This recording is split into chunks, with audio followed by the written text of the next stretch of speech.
नमस्कार, आओ मिलकर खेती करें मिशन में आप सभी का बहुत बहुत स्वागत है। मैं हूं सतनाम सिंह शेखावत और अपन बात कर रहे हैं मिट्टी और किसान की। अपना मिशन क्या है, किस हिसाब से काम करता है और किसानों को उससे क्या बेनिफिट हो सकता है, इन सब चीज़ों के ऊपर अपन पिछले वीडियो में डिटेल से जान चुके हैं। अगर आपने वो वीडियो नहीं देखा है तो डिस्क्रिप्शन के अंदर उसका लिंक है, आप वो वीडियो ज़रूर देखें। आज का अपना जो टॉपिक है वो ये है कि एक सफल किसान बनने के लिए सबसे ज़रूरी बातें कौन कौन सी है जिनको किसान को ध्यान में रखना चाहिए, या कोई नया पर्सन है जो अभी एग्रीकल्चर में आना चाहते हैं, वो जो अभी किसी नए दूसरे बिजनेस में हैं और उसको एग्रीकल्चर को एज ए बिज़नेस करना चाह रहे हैं, तो उनके लिए सबसे ज़रूरी ऐसी कौन सी बातें हैं जिनका अगर वो ध्यान रखें तो वो एग्रीकल्चर को बहुत ही सक्सेसफुल बिजनेस की तरह कर सकते हैं। तो सबसे पहला जो काम जो करना चाहिए किसान को या किसी नए पर्सन को जो एग्रीकल्चर में आ रहा है वो है अपने जो खेत है उसका मिट्टी और पानी की जांच करवाना।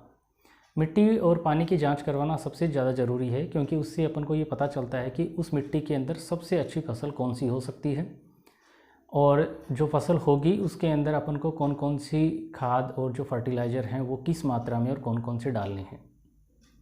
इससे अपन को एक तो किसान को जो है वो जितनी रिक्वायर्ड है उतनी ही खाद और फर्टिलाइज़र डालना पड़ेगा, तो किसान की जो कॉस्टिंग जो आने वाली है वो उससे कम हो जाएगी। और दूसरा, जो ज़्यादा मात्रा के अंदर जो फर्टिलाइज़र अपन डालते हैं उससे जो मिट्टी के ऊपर जो नेगेटिव इफेक्ट आते हैं वो भी इससे कम हो जाएंगे। मिट्टी की जांच कहाँ होती है, किस तरह से सैंपल लेते हैं, कितना रुपए का उसमें खर्चा आता है, क्या ज़रूरी उसके लिए कागज़ हैं, इन सभी जानकारी के लिए इसके बारे में आप आगे एक अपना वीडियो है वो आप ज़रूर देखिए। इसके बाद में दूसरा जो पॉइंट आता है वो है कि क्रॉप सिलेक्शन, कि मुझे उस खेत के अंदर मेरे लिए सबसे बेस्ट फसल कौन सी होगी जिससे मुझे सबसे ज़्यादा इनकम हो। फसल का सिलेक्शन करना, फसल का सिलेक्शन करते समय अपन को जो ध्यान में रखने वाली बातें हैं उनमें सबसे मेन जो चीज़ है वो ये है कि आपका लोकल जो मार्केट है उसके अंदर उस आपका जो प्रोडक्ट आप पैदा करना चाह रहे हैं उसकी डिमांड कितनी है। दूसरा, उसकी स्टोरेज कैपेसिटी क्या है, उसका अपन जब स्टोर करेंगे तो उस पर कितना खर्चा आएगा। इन सब बातों को ध्यान में रख करके, और उसमें लेबर कितनी लगने वाली है, कितना उस पर दवाइयों के ऊपर उसमें खर्चा लगेगा और वो कितनी टेक्निकल है, ये सारी चीज़ें अपन को ध्यान में रख के अपन को अपना फसल का सिलेक्शन करना चाहिए। फसल सिलेक्शन करने के बाद में जो एक पॉइंट आता है वो है कि उस फसल के अंदर सबसे बेस्ट वैरायटी कौन सी होगी। देखो, वैरायटी का सिलेक्शन बहुत ही ज़रूरी है। अगर अपन चाहे कितना ही अच्छा मैनेजमेंट करें, कितना ही अपन उसके अंदर एकदम फर्टिलाइज़र और जो दवाइयाँ हैं वो सब कुछ बहुत प्रॉपर वे में डालें, लेकिन अगर आपकी वैरायटी हल्की है तो आपका प्रोडक्शन डेफिनेटली उसमें कमी आने वाला है। तो वैरायटी सिलेक्शन बहुत इंपॉर्टेंट एक पॉइंट है, इसके ऊपर आप ज़रूर किसी एक्सपर्ट की राय लें। आप अपना नज़दीकी जो कृषि विभाग है वहाँ संपर्क कर सकते हो, अपना जो गवर्नमेंट जो किसान कॉल सेंटर है वहाँ आप संपर्क कर सकते हो, या आप हमें भी कॉल कर सकते हो इसके लिए कि आपके एरिया के अकॉर्डिंग सबसे बेस्ट वैरायटी कौन सी होगी जो डिजीज और पेस्ट से रेजिस्टेंट हो, जिसके अंदर कम से कम बीमारियाँ जिसके अंदर लगे। वैरायटी सिलेक्शन करने के बाद में इसमें जो एक पॉइंट आता है वो है कि मैं कितना बीज दर लगेगा, कि जो भी आप फसल लगाओगे उसकी बीज की मात्रा क्या रहेगी। ये आप सब्जियां या फलदार बगीचा लगाना चाह रहे हो तो उसके अंदर पौधे से पौधे की लाइन दूरी क्या रहेगी और लाइन से लाइन जो है उसके बीच की दूरी क्या रहेगी। इसके लिए भी आप किसी एक्सपर्ट की राय ले सकते हैं या आप हमें कॉल कर सकते हैं। इसके बाद में अगर अपन फसल लगा रहे हैं अनाज वाली या कोई दाल वाली, तो उसके अंदर सीड ट्रीटमेंट कैसे करें, बीज का उपचार अपन किस हिसाब से करते हैं, या आप कोई पौध है तो पौध को किस तरह से अपन उपचारित करके लगाएं जिससे कि उसके अंदर जो आने वाली जो बीमारियां हैं वो उसके अंदर कम हो जाए। तो आपको सीड ट्रीट करके ही फसल को लगाना चाहिए। सीड ट्रीटमेंट करने के बाद में आता है सिंचाई। कौन सी फसल में कितनी सिंचाई लगेगी, ये चीज़ जो है ये फिक्स नहीं होती है। किस एरिया में आप खेती करते हो, वहाँ की मिट्टी कैसी है, वहाँ का वातावरण कैसा, उस चीज़ के ऊपर डिपेंड करता है कि उसके अंदर कितनी सिंचाई लगेगी।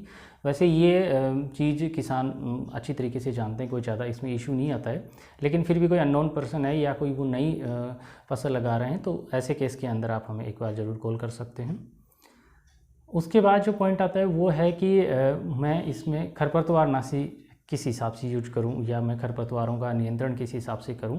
तो ये भी बहुत ही टेक्निकल चीज़ है, क्योंकि अगर अपन किसी फसल के अंदर गलत खरपतवारनाशी का यूज कर लेते हैं या अधिक मात्रा के अंदर अगर अपन कोई खरपतवारनाशी काम में ले लेते हैं तो उससे पूरी की पूरी फसल नष्ट हो सकती है। और आगे दूसरी फसल लगाएंगे तो उसके जर्मिनेशन के ऊपर भी उसका बहुत ज़्यादा नेगेटिव इफेक्ट आता है। तो इस पॉइंट पे तो आपको डेफिनेटली किसी एक्सपर्ट की राय लेके ही आपको खरपतवारनाशी यूज करनी चाहिए। अदरवाइज़ मैं तो आपको सजेस्ट करूँगा कि आपको हाथ से निकालना चाहिए। लेकिन अगर बड़ा फील्ड है आपका और लेबर की आपके पास कमी है तो आप हर्बिसाइड यूज कर सकते हैं। इसके बाद जो पॉइंट आता है वो है पेस्ट और डिजीज़ मैनेजमेंट, कि मैं कीड़े और बीमारियों का किस हिसाब से मैं उसको मैनेजमेंट करूँगा, या मैं कैसे समझ पाऊँगा कि ये इस तरह के लक्षण है तो इसमें कौन सी बीमारी होगी, या ये कोई कीड़ा इसमें लगा हुआ है तो मैं उसका किस तरह से उसका ट्रीटमेंट करूँगा, कौन सी दवाई इसमें देनी पड़ेगी, कितनी मात्रा में दवाई लगेगी। इन सब चीज़ों के लिए भी आप ज़रूर किसी एक्सपर्ट की राय लें, क्योंकि इस पॉइंट के ऊपर आपका खर्चा बहुत ज़्यादा बढ़ जाता है, क्योंकि आप इस चीज़ को बिल्कुल भी नहीं समझ पाते हो। नज़दीकी जो भी बीज भंडार या केमिस्ट की दुकान है वो आपको अपनी सुविधा के हिसाब से जो जिस कंपनी का वो एजेंट है उस हिसाब से आपको प्रोडक्ट देते हैं, और उसकी रेट भी बहुत हाई होती है। इससे एक तो फार्मर का खर्चा बहुत ज़्यादा बढ़ जाता है, और दूसरा जो ज़मीन के ऊपर जो उसका नेगेटिव इफेक्ट आता है वो बहुत ज़्यादा बुरा होता है। और अगर अपन अधिक मात्रा के अंदर पेस्टिसाइड या केमिकल बेस्ड फर्टिलाइज़र यूज करते हैं तो आने वाली 5 से 6 साल के अंदर आपका जो मिट्टी की या आपकी खेत की जो क्वालिटी है, उसकी जो एक उर्वरा शक्ति जो है वो बहुत कम हो जाती है। तो इस पॉइंट के ऊपर ज़रूर आप किसी एक्सपर्ट की राय लें। इसके बाद में जो पॉइंट आता है वो होता है आपका हार्वेस्टिंग हो गया। उसके बाद में आपका उसका भंडारण हो गया। भंडारण के बाद में आप अगर उसको लोकल मंडी में आप उसको सेल करना चाहते हो, या आप उसको जो ई मंडियाँ हैं अपनी इंटरनेट वाली जो मंडियाँ हैं, या ऑनलाइन आप उसको सेल करना चाहते हो, या आप उसको एमएसपी के ऊपर उसको बेचना चाहते हो, या किसान रथ जो ऐप है उसके थ्रू आप दूसरी मंडी में उसको पहुंचाना चाह रहे हो, या किसान जो ट्रेन अभी शुरू की है इस गवर्नमेंट ने, उस ट्रेन के थ्रू आप दूसरे स्टेट के अंदर उसको पहुंचाना चाह रहे हो, या अभी पूर्वोत्तर कई राज्यों के अंदर फ़्लाइट की भी सुविधा गवर्नमेंट ने की है कि आप अपनी फल और सब्जियों को फ़्लाइट के थ्रू दूसरे स्टेट के अंदर आप उसको सेल कर सकते हो, या आउट ऑफ कंट्री भी आप भेज सकते हो। उसके अंदर बहुत कम आपको किराया लगता है। तो इन सब चीज़ों का आपको फ़ायदा लेना चाहिए। दूसरा जो 2 पॉइंट इसके अंदर मैं ऐड करना चाहूँगा वो एक तो ये है कि क्रॉप इंश्योरेंस बहुत ज़्यादा ज़रूरी है। अगर आप बिल्कुल एक सक्सेसफुल फार्मर बनना चाहते हो तो क्रॉप इंश्योरेंस का जो एक पॉइंट है उसको आपको बिल्कुल समझना चाहिए। पहले का जो फार्मर्स का क्रॉप इंश्योरेंस को लेके जो एक्सपीरियंस है वो पॉजिटिव नहीं है, लेकिन प्रेजेंट टाइम के अंदर इसके अंदर बहुत ज़्यादा सुधार कर लिए गए हैं।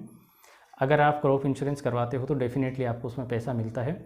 बस ध्यान आपको इसी बात का रखना है कि आपको बिल्कुल टाइम के अंदर, यानी कि 72 घंटे के अंदर अंदर आपको आपका जो भी नज़दीकी बैंक है या आपका जिस कंपनी से आपने इंश्योरेंस करवाया है उनको तुरंत आप कंप्लेंट दर्ज कराओ। अगर कंपनी का कॉल नहीं लग पा रहा है तो आप नज़दीकी कृषि विभाग में संपर्क कर सकते हो, या किसान कॉल सेंटर में संपर्क कर सकते हो, या आप हमें कॉल कर सकते हो। लेकिन क्रॉप इंश्योरेंस आप ज़रूर कराएं, क्योंकि एग्रीकल्चर के अंदर बिल्कुल वातावरण के ऊपर सारा डिपेंड रहता है, तो और वो अपने कंट्रोल में नहीं है। तो क्रॉप इंश्योरेंस रहेगी तो अपन बिल्कुल इसमें सिक्योर रहेंगे। क्रॉप इंश्योरेंस, एमएसपी और जितनी भी गवर्नमेंट स्कीम है, यानी कि स्टार्टिंग से लेके सोइल टेस्टिंग से लेके अपन जब मार्केट में सेल करते हैं, चाहे नेशनल या इंटरनेशनल, इस पूरे ड्यूरेशन के अंदर हर पॉइंट के ऊपर गवर्नमेंट अपन को सब्सिडी देती है। हर एक पॉइंट के ऊपर, चाहे बीज हो, चाहे बुआई का खर्चा हो, चाहे आपका इंश्योरेंस आपका हो, उसके अंदर आपको जो क्लेम मिलता है, या बीज के पैसे आपको मिलते हैं, दवाइयों के पैसे मिलते हैं, सरकारी सेंटर से आप उपकरण किराए पे ले सकते हो, या सब्सिडी पे आप कोई भी नई मशीनरी खरीद सकते हो। कुछ भी काम, हर एक पॉइंट के ऊपर गवर्नमेंट की सब्सिडी है। तो इन तमाम जानकारी आपको होनी चाहिए अगर आप एक सक्सेसफुल फार्मर बनना चाहते हो।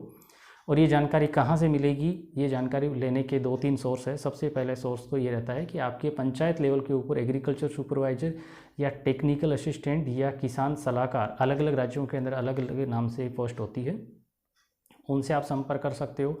ब्लॉक लेवल के ऊपर आप जाके संपर्क कर सकते हो। अपने डिस्ट्रिक्ट लेवल के ऊपर जो एग्रीकल्चर डिपार्टमेंट है वहाँ आप जाके संपर्क कर सकते हो। अगर आपको कहीं से भी रेस्पॉन्स नहीं मिले तो अपना जो गवर्नमेंट किसान कॉल सेंटर है वहाँ आप कॉल कर सकते हो, या आप हमें कॉल कर सकते हो। हमारे नंबर जो है वो स्क्रीन पे चल रहे हैं और नीचे डिस्क्रिप्शन में भी है।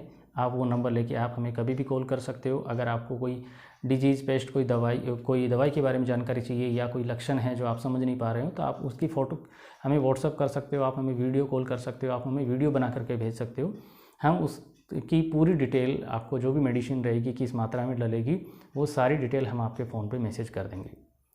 ये तो रही है किसान के लिए एक ज़मीन के ऊपर आपका जो ये पूरा प्रोसेस रहेगा। इसके साथ में एग्रीकल्चर के साथ में अगर अपन पशुपालन को ऐड कर लें तो जो एक किसान की जो इनकम है वो ज़्यादा इफ़ेक्टिवली वो वर्क करेगा, आपकी इनकम ज़्यादा हो जाएगी। तो पशुपालन आप ज़रूर करें। पशुपालन में भी बहुत सारी चीज़ें आजकल है कि आप बकरी पालन कर सकते हो, मुर्गी पालन कर सकते हो, मोती की खेती आप कर सकते हो, बहुत सारी चीज़ें हैं इसके अंदर। तो उन तमाम चीज़ों के बारे में भी आपको एक एडिशनल यूनिट आप ज़रूर लगानी चाहिए आपको। और जानकारी लेने के लिए वही सेम चैनल रहेगा उसके लिए भी।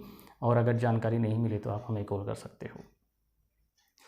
आपको अगर ये जानकारी बिल्कुल ठीक लगी हो तो आप इसको आगे ज़रूर शेयर करें, चैनल को ज़रूर सब्सक्राइब करें। आपको किसी भी तरह का इसके अंदर सजेशन आपको देना है या आपको कोई कमी लग रही है तो आप हमें ज़रूर से ज़रूर कॉल कीजिए, क्योंकि ये जानकारी बहुत सारे किसान देख रहे होंगे। आगे का जो वीडियो रहेगा वो ये रहेगा कि सॉइल टेस्टिंग अपन किस हिसाब से करें, क्योंकि सबसे फर्स्ट जो पॉइंट है वो मिट्टी की टेस्टिंग है, उसी के बाद में अपना सारा प्रोसेस शुरू होता है। तो अगला वीडियो सॉइल टेस्टिंग पे है, वो आप ज़रूर देखिए। इस वीडियो में इतना ही, मिलते हैं अगले वीडियो में सॉइल टेस्टिंग के साथ। तब तक के लिए नमस्कार।